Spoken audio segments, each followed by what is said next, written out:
Telangana assembly ఎలక్షన్లు ఓడిచిపోయినవి లేదు. MP ఎలక్షన్ల మీద నజర్ పెట్టి పతార చూపించుకోవాలని పని మీద పడ్డాయి పార్టీలు. ఏ జాగల ఏ క్యాండిడేట్ను నిలబెడితే పార్టీ గెలుపు జెండా ఎగిరేస్తుంది, ఎవరికి టికెట్ ఇస్తే జనాలు మెచ్చుకుంటా ఓట్లేసి మెజార్టీ ఇస్తారని లెక్కలేస్తున్నారు పెద్ద లీడర్లు. అట్లనే కమలం పార్టీ కూడా పనితనం చూపించేందుకు చూస్తుంది. పని కొందరైతే మాకే టికెట్ కన్ఫర్మ్ అని కాషాయం జెండాలు పట్టుకొని కాళ్ళకు బల్పాలు కట్టుకొని ఊర్లో తిరుగుకుంటా ప్రచారం చేస్తున్నారు కూడా. ఇక మొన్న వచ్చిన అసెంబ్లీ రిజల్ట్లో కూడా కొన్ని నియోజకవర్గాలలో బీజేపీ బిగ్గర్నే పోటీ ఇచ్చింది.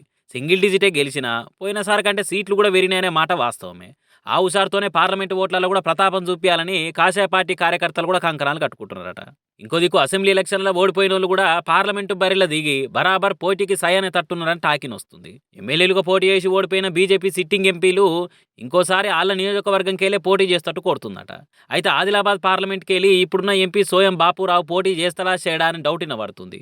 బోధ్ మాజీ ఎమ్మెల్యే రాథోడ్ బాపురావు ఆ టికెట్ ఆయనకే ఇస్తారని హామీ ఇచ్చిరని చెప్పుకుంటున్నాడు. ఇక ఎమ్మెల్యేలుగా పోటీ చేసిన ఈటెల రాజేందర్, రఘునందన్ రావు, సుభాష్ రెడ్డి, కొండేటి శ్రీధర్, హుస్సేన్ నాయకులు కూడా ఎంపీలుగా పోటీ చేస్తేందుకు అన్ని తీర్ల తయారవుతున్నట్టు ఇన్నొస్తున్నది. అధిష్టానం అవకాశం ఇస్తే పోటీ చేస్తేందుకు రెడీనే అని ఇప్పటికే ఈటెల, రఘునందన్ రావులు బాజాప్తా బయటకే చెప్పిరు కూడా. అయితే ఈటెల రాజేందర్ మల్కాజ్గిరి, మెదక్ ఈ రెండు జాగల్లో ఏదో ఓ తానికెళ్ళి పోటీ చేసే ఛాన్స్ ఉన్నదట. ఇక మెదక్కెళ్ళి రఘునందన్ రావు ఇదివరకు పోటీ చేసిండు కూడా. ఇప్పుడు కూడా నిలబడతందుకు తయారుగానే ఉన్నాడట కూడా.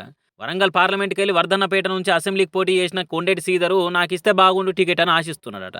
మహిబాద్ పార్లమెంట్కి వెళ్ళి పోటీ చేసేందుకు అసెంబ్లీ ఎలక్షన్ల మహిబాద్కి వెళ్ళి నిలబడ్డ హుస్సేన్ నాయక్ తయారుగున్నాడట. పెద్దపల్లికి వెళ్ళి మళ్ళోసారి నాకే పెద్ద ఆఫర్ రావచ్చని ధర్మపురి అసెంబ్లీ జాగికెళ్ళి పోటీ చేసిన ఎస్ కుమార్ అనుకుంటున్నాడట.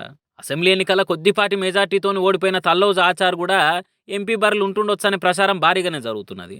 ఇగో ఇట్లా మొత్తానికి అసెంబ్లీ ఎలక్షన్లలో ఓడిపోయిన కొందరు లీడర్లు పార్లమెంటు బరిలో నిలబడి ఈసారైన గెలుపును ముద్దాడదామని ఆదుర్దాగున్నారట. మరి ఇన్ని ఆశలు అంచనాలు నడమ హైకమాండ్ ఎవరికి ఓకే అంటదో ఎవరిని టీకే అంటదో చూడాలిగా.